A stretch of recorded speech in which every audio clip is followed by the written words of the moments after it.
To tell you the truth, this band has had oh shit moments from the very day we released our first song. Like, we released this cover of The Lion King. It blew up overnight. We released Can You Feel the Love Tonight? Yeah, exactly. We released this EP with Glint on it, and I think within a week of that, we were booked to play Bloodstock, which was our first ever gig.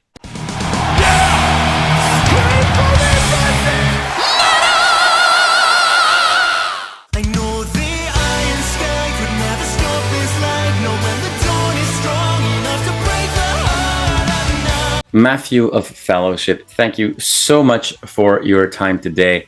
You guys are conquering North America and you're already adopting, our sports outfits. You feel right at home here if you wanted to move over. How are you doing tonight?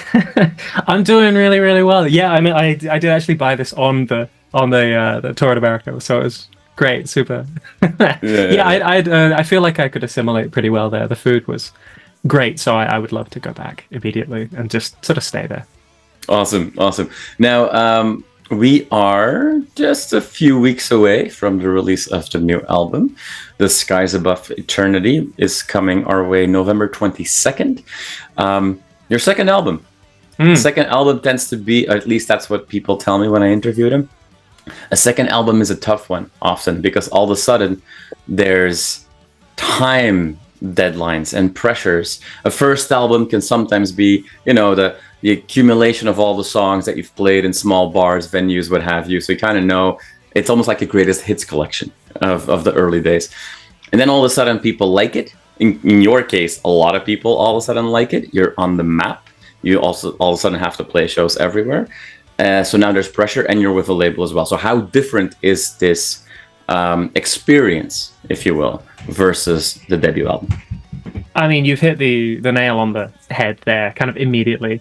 With album one, we had this enormous amount of time to make it, and we did an EP first, and then we sort of expanded those songs as we sort of discovered our sound, as it were. And by the end of that process, we wanted to add the EP songs to the album. It became literally everything we'd done up till that point, plus some other songs. This album is the exact opposite for that, where we started the writing process in November of last year, so almost a year ago today, pretty much. And we wanted to be done with writing and recording by the end of February. So we gave ourselves 3.5, 4-ish months.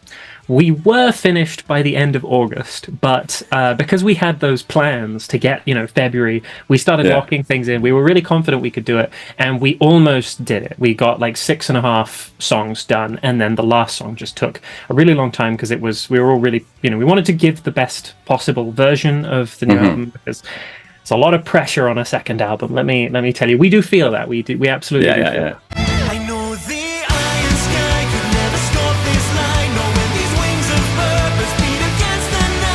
With any band that sort of releases something and people instantly fall in love with it or like it or support it or anything, are we a one-hit wonder is a question that I've heard so many people ask. We get these Reddit posts all the time of they released one good album, we'll wait until they're 3 albums in before I decide if they're a good band or not.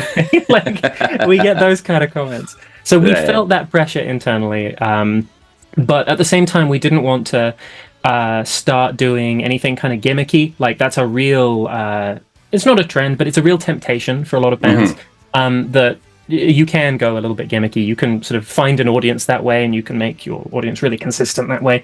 But we just stuck to our guns, and we really wanted to make album 2 Fellowship, but evolving in the way that we as musicians sort of wanted to evolve, and we were very ironclad in that sort of pursuit from very early on.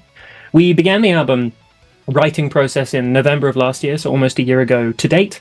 And we gave ourselves 3.5 months. We wanted to be done by the end of February. We finished at the end of August. So some of those deadlines that we'd locked in earlier were a little bit pushed back, a little bit skewed. I think our label manager he wasn't annoyed, but he was very there was probably an eye roll. He was interested in what was going on. yeah, something like that. Not concerned. Yeah. And I think one of the big differences that people will hear on this album is that while it's a much shorter album than album one, because album one was probably too long, at just over an hour and like 2 minutes or something of power. That's a lot of power metal. This one is shorter. It's like a normal album length, maybe a little bit shorter than that.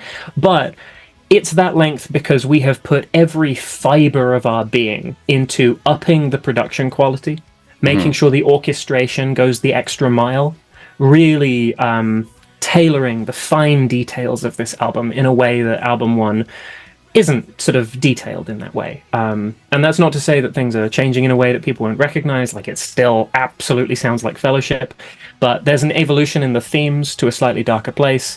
There's an evolution in the mixing in a really big way.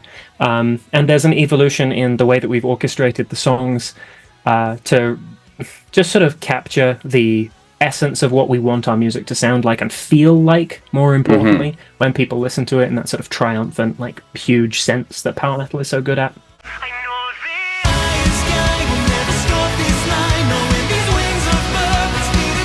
The last 10, maybe even last 15 years, almost last 20 years, there's been this thing in power metal where it's like, it's almost like an arms race to being the fastest, the craziest, you know, playing the solos that people go like, oh my God, you see that? But bands can also get lost in that a little bit. And it feels like now you're not the only band that is kind of bringing a little bit of focus on fun, sure, but also on songwriting and getting hooks before solos, maybe. I don't know if that's the right recap. Do you see that as well, that there's been an interesting evolution in songwriting in power metal? 100%. I think maybe it's maybe our view of it is kind of a little bit microcosmic, but we see the UK scene a lot, right? And within that UK scene, there are, you know, we have a few like gimmick bands, we have a few bands that are sort of like discovering themselves at the moment, but between us and like Battleborn and even things like Grimgots, which is, you know, theoretically it's named after Harry Potter and stuff, but even in bands like that, we're seeing people very much like obeying their own tendencies. It's very like personal. I've spoken to the writers for all of these bands, and they are, you know, they have specific goals with how they want people to feel in their music. At least for us, I don't think we could ever be the band that's, you know, reaching for the next, like, the coolest solo ever or the fastest players or whatever. Not because I'm not sort of discounting our musicianship in that way. At least, right, I can discount mine. I certainly the others, you know, put me to shame. But more because we're just kind of too goofy for that in the first place. I don't think we would be able to take ourselves very seriously if we started doing that. It's just not who we are. Like, and this comes across on stage. It comes across in our music videos. We want our songs to really mean something. Like, we have this real personal idea to the songs, and we want them to feel that way to the people who listen to them. But at the same time, we're dumb, we're goofy, we're silly, and like we can't. If we tried to be serious, we would last minutes on stage before something happened. So it's just not. Yeah, we just couldn't do that. It hand in hand with that evolution, or that refocus, if you will, of let's focus on a hook, let's focus on a song that is a song first and foremost, and something that is instantaneously recognizable, not just the song that people talk about because the solo is so insane, check it out, and try to play it on Guitar Hero. Is also like this interesting wheel of influence where all these new bands, yourself included, more on this album than before, of Japanese pop culture and anime music, which is super interesting because all of those anime shows and video game companies that came out of Japan in the 90s and 80s, 90s, and 2000s, they were all hugely influenced by North American heavy metal in the 80s. So it's kind of funny that you see like all these bands today, whether they're from Europe or North America, have embraced this Japanese influence so much. Is that who in the band with you guys is the aficionado of anything Japanese? I mean, like, I think me and Cal are sort of the de facto like band leaders, as it were, and both of us are complete weebs. So that's where it comes from. Cal is very into sort of like modern anime, and like he watches like shows as they come out. I think he'd kill me if we talked about this and I didn't mention Freerun, which is like his favorite thing in the world. And he loves Japanese power metal specifically, which is obviously very anime based. I wrote my dissertation at university on anime, and I'm more kind of art house anime, like Masaki Yuasa, Studio Ghibli, that kind of stuff. Right. But we both have this interest, and I think it comes across in our music. I think for us, there's a real crossover with Japanese culture generally, especially the sort of anime and like Japanese power metal style of doing things, and the natural sound that Fellowship had on album 1, because a lot of anime is about big feelings, like really big emotions, and a lot of Japanese culture is kind of similarly that way in terms of its artistic pursuits. And that is exactly what Fellowship is. We're very big, sort of hearts on our sleeves, or occasionally in the air, emotions. And we find the style of writing, the style of music that we can sort of absorb a little bit of, and try to make our own, is really good at doing that, and just sort of emphasizes it without making it seem cheap or saccharine. Right. To seek the glory days, we'll find the lover's way. A place where, at least in North America, a place where all these elements come beautifully together every year at Mad with Power. Now, I was unfortunately not at your Mad with Power show this year, but I was at Mad with Power the year before when they announced the lineup for next year. And when they announced you guys, everybody in that venue lost their minds that Fellowship is coming, which is insane to think about a band with at that point 1 album, and a very young band still, or new band. Sure, you've been working much longer than your first EP, but are you allowing yourself to take multiple steps back and pausing? Because sure, maybe you're not yet having, you don't have Metallica opening up for you in Wembley Stadium, but it all of a sudden went extremely fast, and I'm sure that you were surprised to see the amount of support coming from parts of the world that you might not have been expecting. Power metal in the United States is now on a resurgence, but it's still very much an underground thing. But seeing how much people wanted you there must have been a bit of an oh shit moment. Yeah, 100%. I mean, to tell you the truth, this band has had oh shit moments from the very day we released our first song. We released this cover of The Lion King. It blew up overnight. We released Can You Feel the Love Tonight? Yeah, exactly. We released this EP with Glint on it, and I think within a week of that, we were booked to play Bloodstock, which was our first ever gig. And playing not the small stage either, like the medium stage at Bloodstock. It's called the New Blood stage, but 2000 cap was our first show. So that was our first help. We didn't have monitoring, we didn't have it-ears. We camped for 3 days before that show, and then since then we found a label, which it's the first time any of us have been on what we'd call like a proper sort of mid-level label in the form of Scarlet, which is an organized entity as opposed to like a sort of small thing that doesn't really have a distribution. And a really fun one too, one that has really been able to pick up a lot of cool new talent.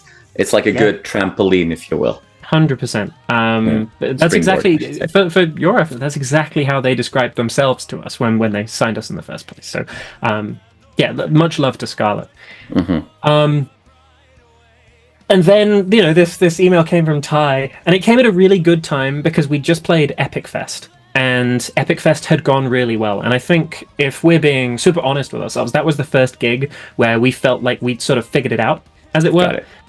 There's always a period for every band that you just have to figure out what your live show is, both in terms of playing the songs and getting everything right, but also what you feel like as a band.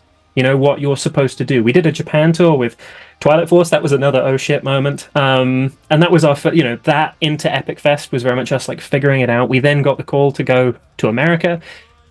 And it came at this good time because we were like, okay, we feel like we can actually do this. Maybe this is actually possible. And since then, we've come back to the UK. We've done a really successful miniature UK tour. And we have kind of gotten used to like a small level of success. It's not like, I don't mean it like we've got used to success and we're no, tiny band still. But we've got used to people responding to things, if that makes sense.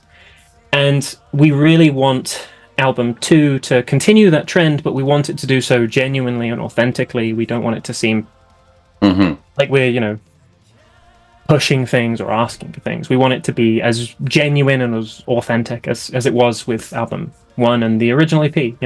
We're a band that has had these oh shit moments because people have loved what we've done and have shared it for us. We haven't really done any marketing. And we don't want to, do ourselves a disservice by like relying on people to do that, but we also want to approach the music in the same way.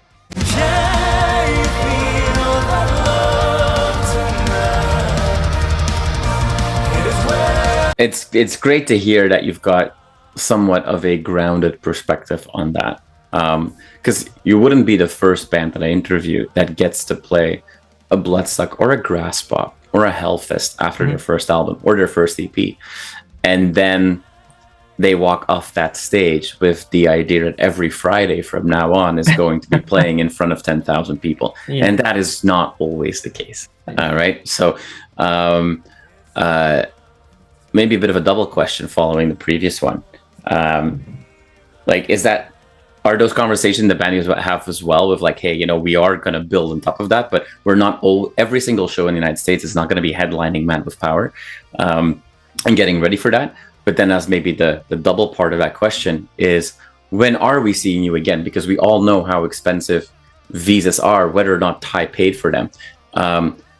You need to squeeze some lifeblood out of those things. So what can we expect for 2025? I know that you've got more shows coming up with Glory Hammer in the UK, but beyond that, what can you share? So in terms of what I can share, we're looking at, I think the answer here really is we want to get our ducks in a row when it comes to the UK and Europe. We have yet to do a Europe tour. Like, we are a European power metal band who we've toured with Twilight Force, we're about to tour with Glory Hammer, and yet we have only set foot on mainland Europe 4 shows 3 times, which is kind of insane because that is by miles the place where we can find the most right. Yeah, that's your market. That's our market. And we were so privileged to play Mad with Power, but because of the way that the visas system works, we are only allowed to play Mad with Power. So it's not like we've got visas for a period of time. We can't just like come back and do something. We only got them for that one show, which is all, and Thai paid for them. So like we couldn't ask for more than that. The cost difference is huge. Terrifying. Numbers that make us sort of like sit here and our hearts are like pounding just to look at that number. So at the moment we're really looking at trying to get a few dates maybe surrounding Epic Fest next year in Europe. That's something that we're hoping to do but isn't confirmed yet. We're looking at going back to Japan. That's sort of like really on the cards for us. The album sounds kind of like Japanese power metal. It's got anime influences. Japan is very much like on the docket for us. In short, the answer is the moment we can go back to America, we will go back to America. But it is the case that because of the size of the band at the moment, we need a festival or a tour company or a booking agent to sponsor us. It's simply not possible for us to book a tour ourselves with the reach that we have in America and the funds that are available to us from that audience. Like even if we put all of the merch money and all of the ticket sales back into that, it wouldn't work out for us. Yeah, no, for sure. Awesome. So Matt, let's wrap it up with a question. I mean, I can only imagine how often somebody asks you, why you named the band after Tolkien, and is it a Tolkien band, which is not the case. I know that. So maybe to put that on its head, what is the most annoying question from a Tolkien fan that you've had since coming out with this band, that probably wants to tell you, like, wait a minute, the story didn't go exactly that way? I wouldn't call it annoying because we've not had it asked that many times, but I've been asked several. So we release novels with every album. So album 1 had one. Album 2 will have one, but it won't be available on release day because I'm making the new music video, and that's more of a priority than finishing the novel. It'll be probably around Christmas, maybe early New Year, but it will be there. It will be available at the merch booth for the shows. It will be available online for free for everyone to read. If people want it, we might print a few copies and sell them, but we'll see. Those books, like somebody who had not read the books and not realized we were not a Lord of the Rings band, sent us a really long message getting really angry at us for presuming that we could write in Tolkien's world, that we could take Tolkien's characters. I just sent them like 3 lines of like, I'm really sorry that we've confused you. We are just called Fellowship. These books are nothing to do with Tolkien. And then they sent an apology, but we got a real list, like a proper essay on why we were morally repugnant. I hope it's framed somewhere. We have a personal server for internal band discussions and stuff on Discord. And it's pride of place in there. I read it once every month or so just to make myself giggle.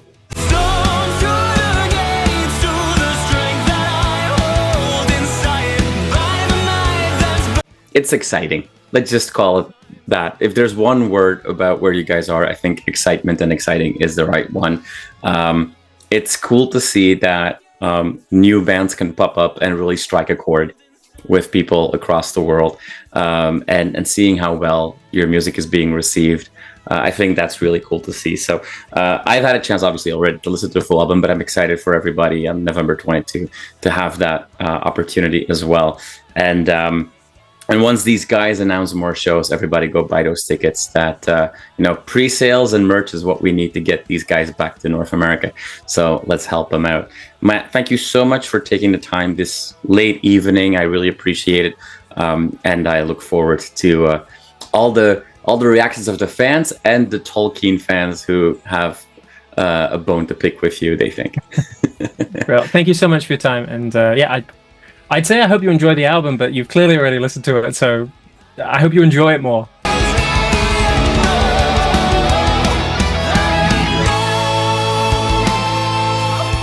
You are awesome for watching this video. Click right here to see more content like it and subscribe to the channel.